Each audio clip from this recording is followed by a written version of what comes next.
but I want to try something different. And there's something I really like. You know, I like blackened chicken, but first of all, I feel like every place you go, kind of makes it kind of wrong.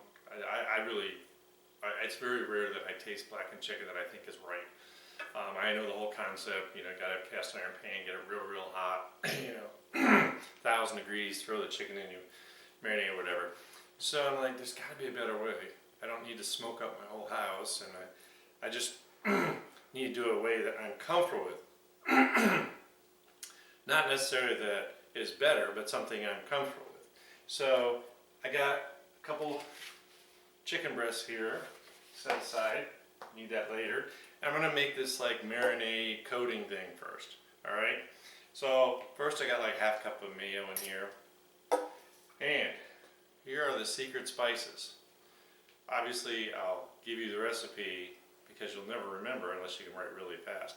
So this is like 2 teaspoons of smoked paprika, tablespoon of sugar, that's really important, 2 teaspoons of chili powder, tablespoon of like Creole seasoning, you know, anything you like, teaspoon of cayenne pepper, a few twists of black pepper, and then I have a teaspoon of thyme. Oh, it smells really good. And a tablespoon of rice wine vinegar. So let's get this all mixed together, and I'm going to show you how it works.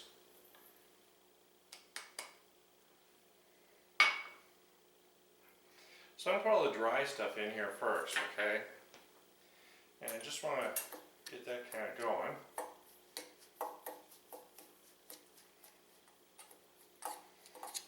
And when I'm going to grill this, I think I forgot to say that, because that's kind of my comfort zone. So I got the grill out there heating up, just lit it, and I want to give this a few minutes in the fridge anyways.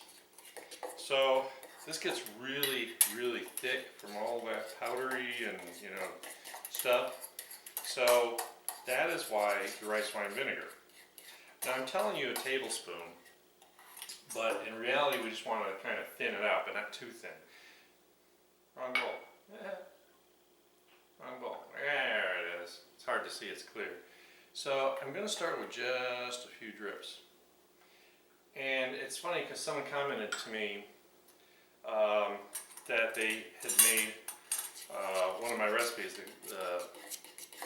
the crab meat dip, and everyone loved it, but she felt like there's too much lemon in it. I said, well, you know, it's kind of funny. You have to take that kind of eyeball it, because sometimes lemon can be really strong, and sometimes it kind of almost tastes like it has no acid at all to it. So I always like to add a little, taste it, and then add more if you need it. That's kind of the key.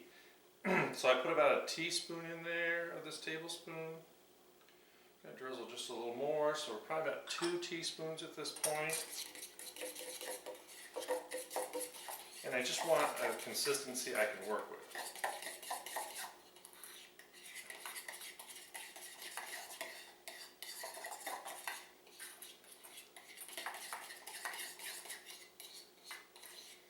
So, see now, like, it kind of reminds me like you're making like a chocolate ganache or something.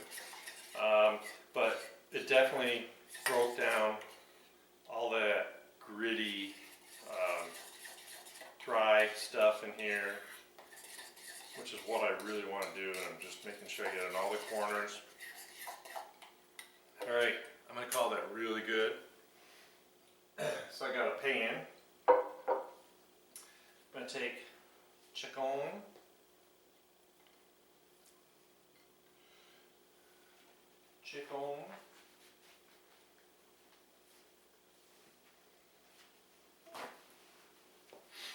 Gonna wait.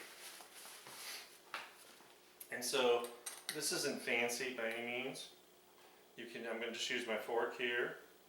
Not worried about contaminating because I'm not going to save it.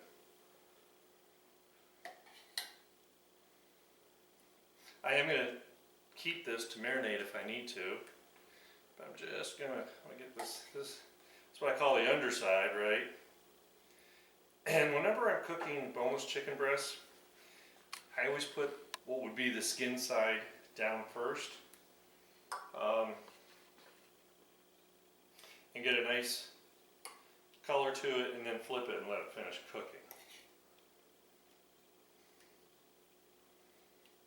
And we're just gonna have fun here.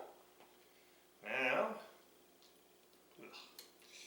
voila, try not to make a mess here.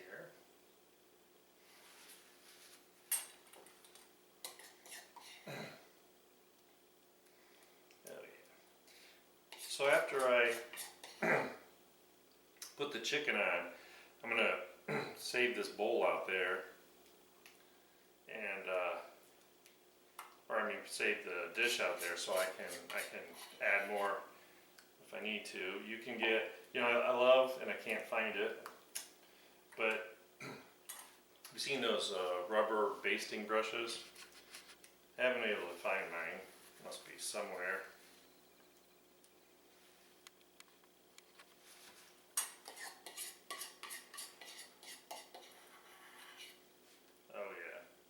And so we really want to give this, it's only going to take like 20 minutes to kind of get happy. So this is going to go in the fridge, and just trying to use this all up.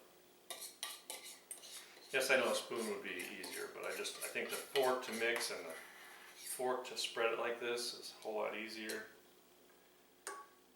I think this looks really good. Alright, so I'm going to go in the fridge. I'm going to check on my grill, make sure it's getting nice and hot, and I'm going to get this cooked up. I don't want to bore you with grilling, especially because like right now it's like at the weekend and all my neighbors are out mowing the lawn, and they're just going to come over and talk to me even though I'm trying to film this, because that's what happens. So I will see you back with some cooked chicken, and we're going to put this together.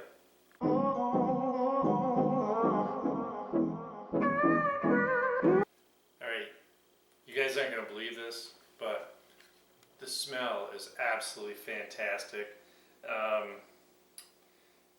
I'm letting it rest here. I'm going to put one of these on the cutting board so you can see it better.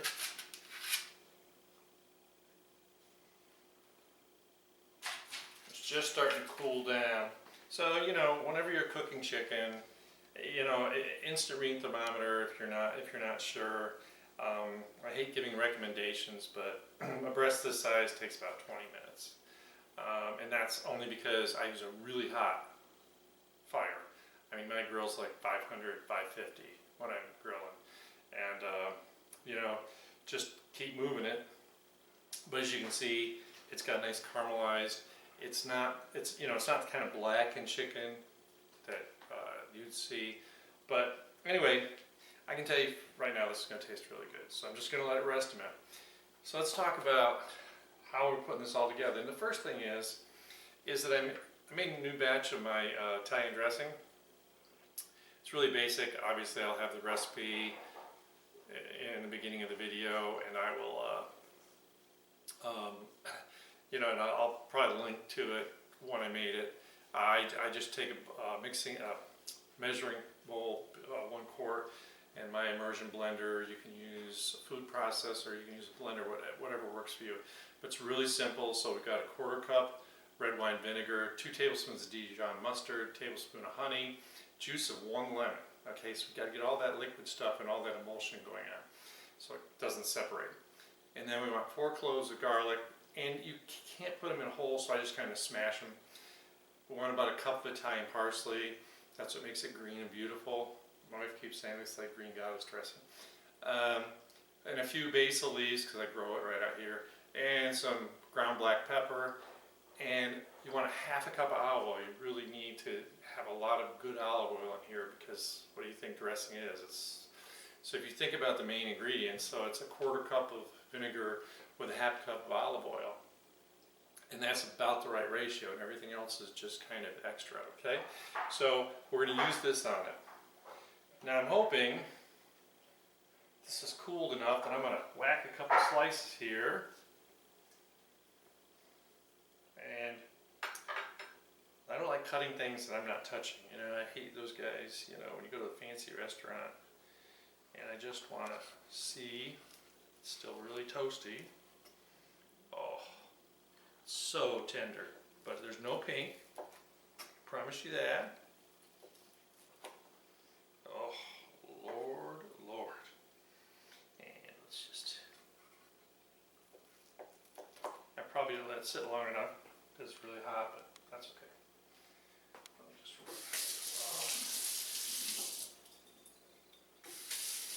fingers off.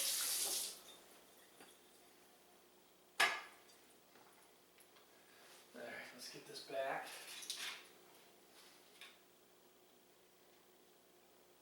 But this is really, really nice, juicy chicken. Alright, so what am I going to do? I got a tortilla shell.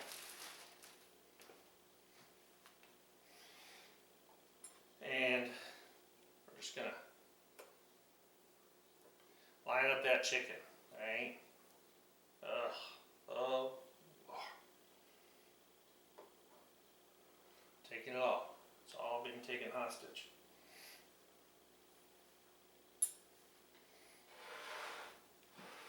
Maybe I'll see this as best you can. Do this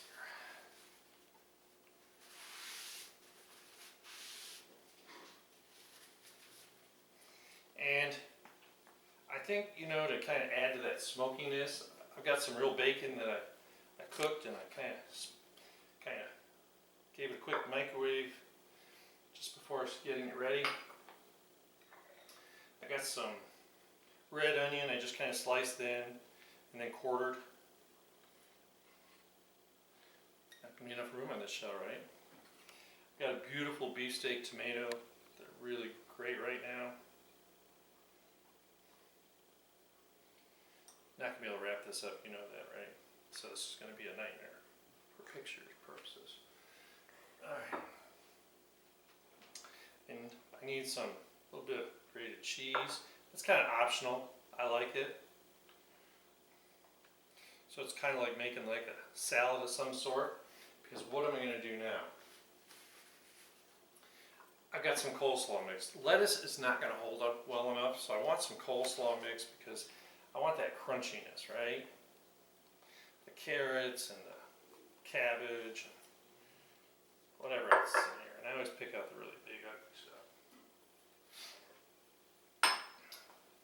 I'm going to take my dressing, and we're just going to do a little drizzle thing, right? A little pretty thing.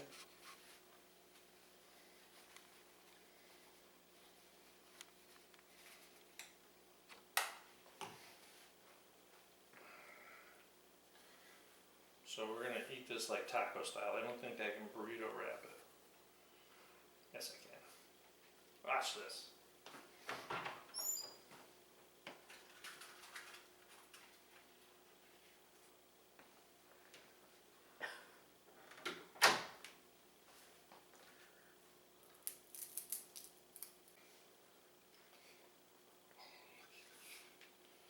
Pretend we're in a restaurant.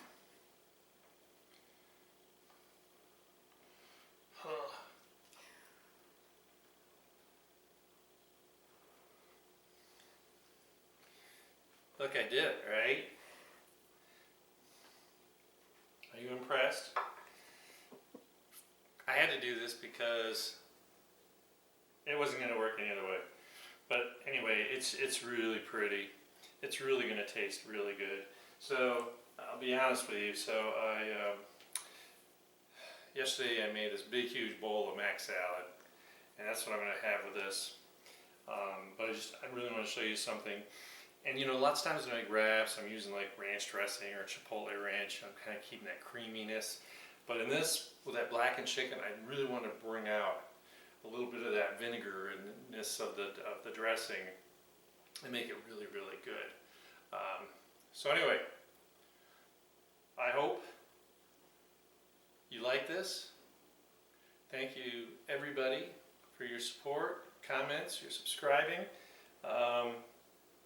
Keep up the good work. I'm really proud of you. It makes me feel really good. I do this because I love it. And I will see you next time with another great video.